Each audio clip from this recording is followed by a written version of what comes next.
The big developments we are tracking for you. Prime Minister Narendra Modi unlikely to attend the G7 summit. These are the big details coming in through our sources. Remember, ties with Canada currently remain strained, although there has been a phone call between S. Jaishankar of India and his counterpart, the Canadian Foreign Minister. But of course, action is expected from India before ties will improve, before relations will improve between the two countries. Remember, although Mark Carney has now taken over, it is a new dispensation, unlike the previous one of Justin Trudeau. However, India, of course, still waits for credible action before we improve our relations, before once again relations go back to what they were before, of course, this chill in ties.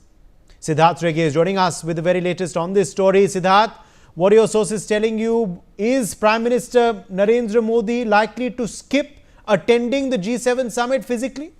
Absolutely, Uday. What we are learning is that for the first time in 6 years, the Prime Minister of India, Narendra Modi, is expected to miss the G7 summit. This is a key message that is being sent to Canada. You know, we know that the dispensation is not with Trudeau anymore. Mark Carney has taken over. There were talks that were held between Anita Anand and the Indian External Affairs Minister as well. But still, we have not seen any action on the ground. And that is why what we are learning is that, as per sources, the Prime Minister is likely to skip the G7 summit in Canada for the first time in 6 years. Madhav Nalapat, 2177.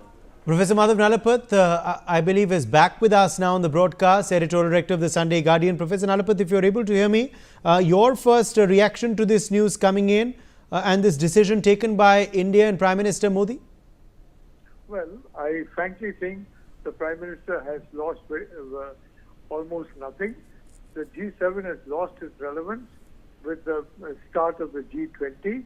And in the G20, as you know, India plays a very prominent role. So quite frankly, not much is lost, if at all anything is lost, by skipping this summit.